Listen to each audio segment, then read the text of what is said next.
안녕하세요. 열정의 수익입니다. 오늘은 여러분들에게 2019년 금융위기 터질 것인가 라는 주제로 함께하겠습니다. 아시다시피 2018년 국내 증시는 연초를 고점으로 일말의 희망도 주지 않는 하락으로 개인 투자자들에게 모멸감을 주었습니다. 그렇다면 왜 하락이 나왔을까요?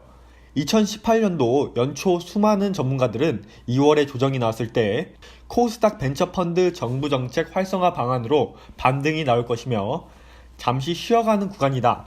제약주 이벤트 이슈를 공략하자 라고 하나같이 입을 모아 얘기했습니다. 하지만 제약주와 남북경협주의 사라진 상승 동력 속 개인 투자자들은 꼭대기 상전에 모셔지고 지수는 남몰래 하산합니다. 물린 거죠, 한마디로. 상승을 예상했던 그들을 뒤엎은 시장. 원인이 무엇이었을까요? 첫째, 미중 무역 전쟁의 심화. 둘째, 연내 금리 인상이라고 보통 얘기합니다. 여러분들도 그렇게 생각하시나요? 오늘은 제가 그 속사정을 알려드리겠습니다. 흔히 지식이 있으신 분들은 장단기 금리차 역전 현상이 일어나서 그런 것 아닌가요? 이렇게 얘기하시는데 그것은 그간 골문 것의 표현일 뿐입니다. 바로 본질을 알아야 합니다. 자, 과거로 함께 가시죠. 미국은 과거 1970년대 감당할 수 없는 달러의 양의 근본위 제도를 폐지하게 됩니다. 이때 석유를 거래할 수 있는 화폐가 세계 각국의 통화 중 달러로 지정되므로 달러는 기축통화로 자리 잡게 됩니다. 이후 2008년에 리먼 브라더스 파산 사태가 나타나고 이를 방어하기 위해 연준은 8천억 달러에서 4조 달러로 3번의 양적 완화를 진행합니다. 어마어마하게 돈을 찍어낸 거죠. 그럼에도 해결이 되지 않았습니다. 자, 여러분들 생각해보세요. 파산의 부채가 근본적으로 해결이 안 된 상태인데 대규모의 양적 완화를 진행하였습니다. 여러분은 돈을 갚을 능력이 되지 않는데 대출만 엄청 받은 거랑 같은 맥락입니다. 어떻게 되었을까요? 미국의 신뢰도를 떨어뜨리고 기축통화로서의 가치에 의문점만 남기게 되었습니다. 좀 더 자세하게 들여다보니 선진국의 금융기관들은 실물 경제의 성장을 위해 달러를 쓰기보단 높은 수익률에 투자하기 위해 이머징 마켓 자산시장에 돈을 쓰게 됩니다.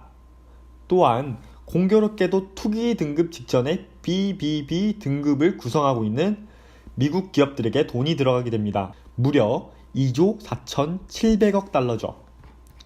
그러다 보니 오랜 시간이 지남에도 양적 완화에 부응하는 기업의 매출 성장은 부족하기만 했습니다. 그럼에도 선진국의 금융기관들은 이 사실을 숨긴 채 양적 완화를 통한 경기 상승 효과를 누리게 되죠.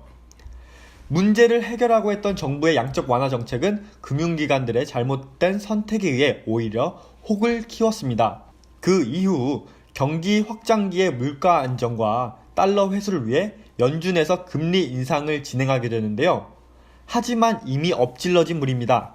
서서히 부채를 기반으로 성장한 이머징 마켓들은 흔들리기 시작하고 미국 또한 커진 부채가 부담으로 다가오는 상황이 벌어졌는데요. 이 와중에 나타난 미국 GDP 하락 전망과 경제 지표의 부진이 표면적으로 드러나게 되는 거죠. 즉, 지금까지는 아는 사람만 알고 있었다면 경기가 위축되고 있다는 사실을 모든 사람이 알게 되어버린 겁니다. 현재로 돌아오겠습니다. 이렇듯 양적 완화를 진행한다면 하이퍼 인플레이션을 부를 것이고 기축통화로서의 가치를 잃게 될 것을 알고 있기 때문에 경기 침체가 장기화되면 나타나게 될 금융위기를 피하기 위해 현재 중미 무역전쟁과 금리 인상을 늦추려 하고 있는 겁니다. 미국 내에서 중국의 제품의 저가치기, 기술 유출은 미국 경기 침체에 불을 붙이니 미국은 관세를 부과하고 미중 무역 전쟁으로 불거지게 되는데요. 현재의 미국 보호무역주의는 어떻게 보면 필연적인 시기라고 볼 수 있죠. 하지만 장기적으로 간다면 애플의 실적 부진과 차이나 리스크처럼 미국과 중국의 피해가 커집니다. 최근 미국 셧다운에 관한 기사들이 나왔는데요. 더 큰 부채 지출을 원하지 않는 하원의 모습이 미국의 부채 경고를 대변합니다. 현재 트럼프의 발언과 관련 뉴스들은 미국의 경제 침체 우려를 스스로 드러내고 있습니다. 그렇다면 미국은 이대로 끝나는 걸까요? 그 여파로 국내 증시 또한 2019년도 하락하는 걸까요? 수많은 뉴스와 전문가들은 장단기 금리차 역전으로 IMF와 리먼 때의 금융위기가 도래할 것이다 이렇게 얘기합니다. 하지만 역전 이후 정상화 시기를 보셔야 한다고 말씀드리고 싶고요. 지금은 설레발이다 라고 말할 수 있습니다. 왜 그럴까요?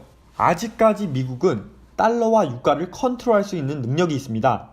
달러는 과거 플라자 합의 때처럼 일본을 잃어버린 10년으로 만들 수 있는 것을 과거에 확인했고요. 타국을 환율 조작국 지정으로 달러 가치를 하락시켜서 수출을 증대시킬 수 있는 방법이 있습니다. 셰일가스의 존재는 오펙의 감산을 무효하게 만들어 저유가를 의도할 수 있죠. 저유가는 원가를 절감시켜 기업의 이익을 높게 만듭니다. 지금은 셰일가스의 채산성을 고려한 유가는 $50가 마지노선입니다. 그 이하로 떨어지는 것은 미국의 손해죠. 최근 트럼프는 연중 의장을 해고시키겠다는 발언으로 압박을 진행한 거 여러분도 다 확인하셨죠? 왜일까요? 바로 경기 수축을 막기 위해서입니다. 즉, 금리 동결 또는 인하를 하게 되면 미국의 숨통이 트이게 되고 신흥국의 숨통이 트이게 되는 것입니다.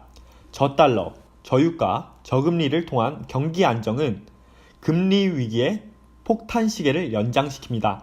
펼쳐지고 있는 금융위기는 곁에 존재하지만 잠시나마 재울 수는 있을 것입니다. 그렇다면 가장 중요한 악재 속에서 국내 증시는 성장 동력이 있을까요? 경기 순환 시기를 한번 봅시다. 흔히들 수출액이 높아서 좋아하시는데요.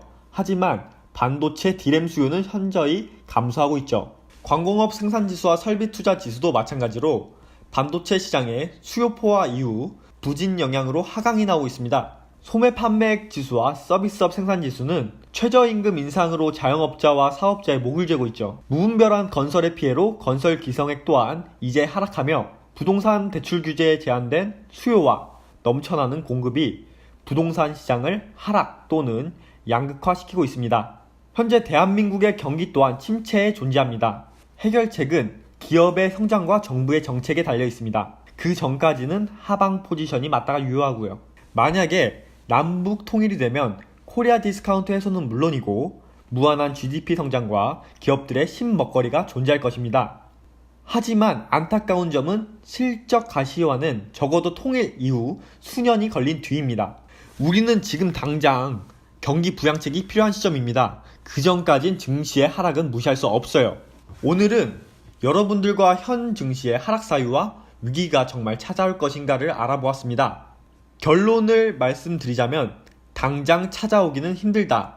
하지만 위기의식이 필요하다는 것을 알려드렸습니다. 다음 영상에서는 증시 기술 분석과 함께 위기 속에서 투자할 수 있는 기적같은 방법에 대해서 공유하도록 하겠습니다. 본 내용이 도움되셨다면 좋아요와 구독을 눌러주세요.